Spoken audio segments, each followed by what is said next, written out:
હું મેહુલ શ્રાફ સૌનું સ્વાગત કરું છું મારી channel the બ્રાઇટેસ્ટમાં.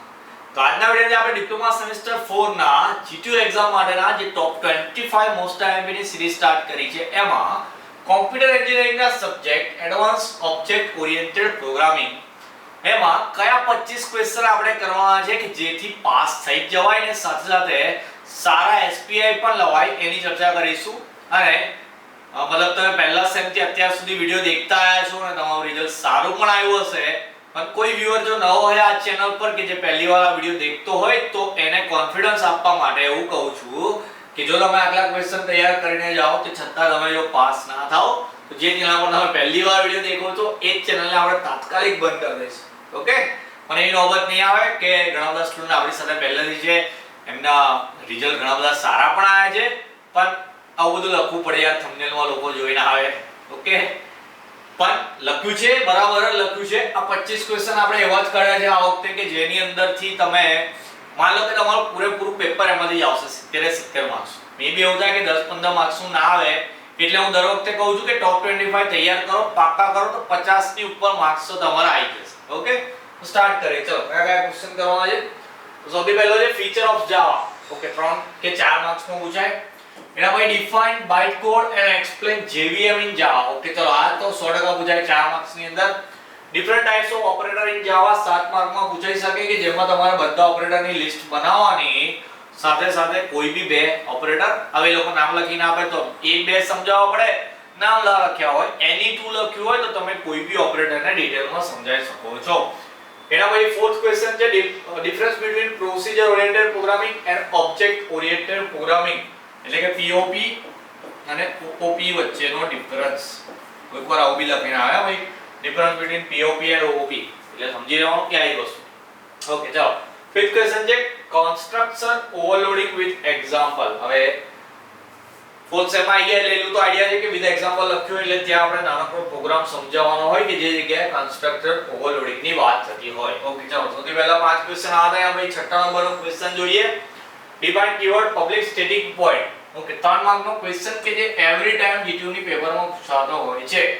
Wrapper class and its uses. પહેલા ડિફાઇન કરવાનું કે વોટ ઇઝ રેપર ક્લાસ અને એના પછી એના યુઝિસ મે મેન્શન કરવાના. 4 માર્ક્સમાં પૂછાય.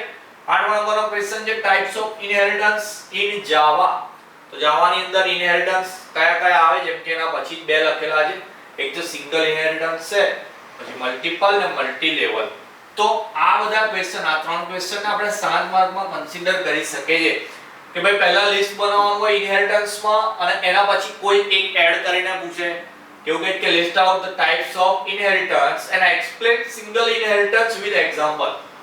આઈધર કોઈ બી ટાઇપ મતલબ ટાઇપ્સ બધી લખવાની, કાં તો મલ્ટીપલ સમજાવવાનું, કાં તો મલ્ટી લેવલ, કાં તો સિંગલ. તો આ 3 ઇનહેરિટન્સ તમારે પાક્કા કરવાના કે જેથી તમારા 7 માર્ક્સ આવી જશે.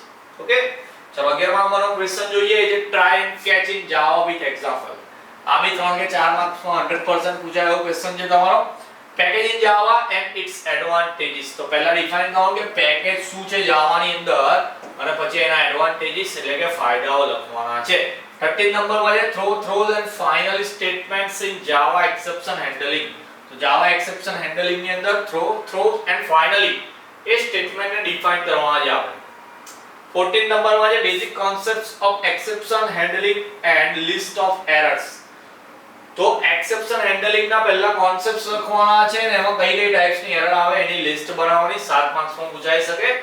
15મો ક્વેશ્ચન છે બેઝિક્સ ઓફ સ્ટ્રીમ ક્લાસીસ. એટલે આઈ તો નહીં ગયું.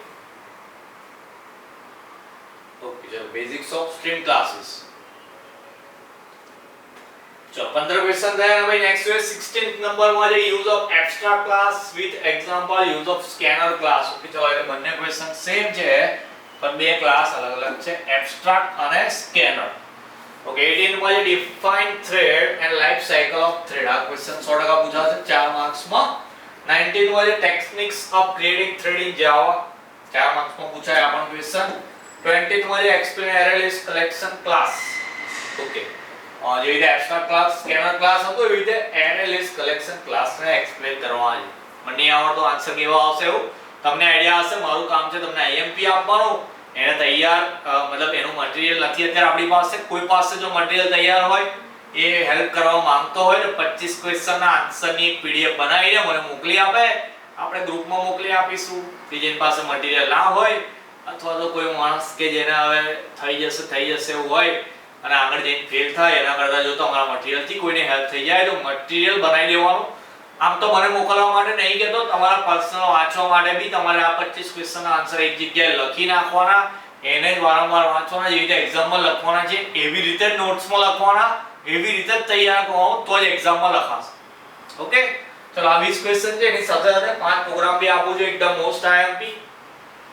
આમ તો તમે જે ફિલ્ડમાં છો એમાં આઈએમપી એવું પ્રોગ્રામિંગમાં ના હોય. પ્રોગ્રામિંગ તો બધા જ તૈયાર કરવાના. પહેલા સેમથી જ આ વાત કહેતો આવ્યો છું, ફરી કહું છું કે તમારું ફ્યુચર પ્રોગ્રામિંગમાં જ છે. તમે જે લાઈન લીધી છે એમાં પ્રોગ્રામિંગ જ આવે વધારે, તો પ્રોગ્રામિંગમાં આઈએમપી ના હોય, તમને ઓન ધ સ્પોટ કોઈ પ્રોગ્રામ બનાવવા આપે તો બી તમારામાં બનાવવાની એબિલિટી હોવી જોઈએ, તો તમે કોમ્પ્યુટર એન્જિનિયર છો એવું કહેવાય.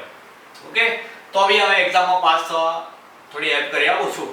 આટલા 5 પ્રોગ્રામ એકદમ પાક્કા કરવાના. પહેલો પ્રોગ્રામ છે demonstrate use of this and static keyword in Java. તો આ બંનેનો યુઝ થતો હોય એક પ્રોગ્રામ બનાવવાનો. To perform read and write operation in a text file. Okay, ચાલો. read and write operation on a text file. So 23 માં લખ્યું છે to create a file named 123.txt. if it doesn't exist, append a new data to it if it already exists. હવે એ programme 7 માર્કમાં પૂછેલો છે. Programme બધા 7 માર્કમાં પૂછાશે. Okay, તો 5 માંથી એક minimum અને 2.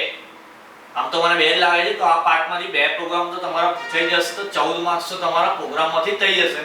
પણ પ્રોગ્રામમાં હજુ કહું છું કે પ્રોગ્રામની એટલી તૈયારી રાખજો કે કોઈ આ 5 સિવાય બીજો બી પૂછાઈ જાય તો બી તમને ઓન ધ સ્પોટ બનાવતા આવડો હોવો જોઈએ. ઓકે, ચાલો.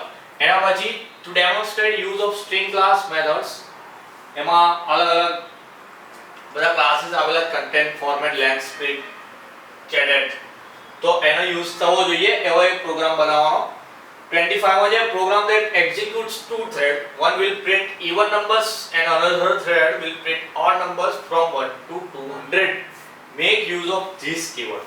okay, this keyword નો યુઝ કરવાનો છે. એક પ્રોગ્રામ બનાવવાનો છે 2 થ્રેડ નો, કે જેમાં એક થ્રેડ કામ કરશે કે જે even નંબર શોધી આપશે, બીજો odd નંબર શોધી આપશે કે જે 1 to 200 માંથી હશે.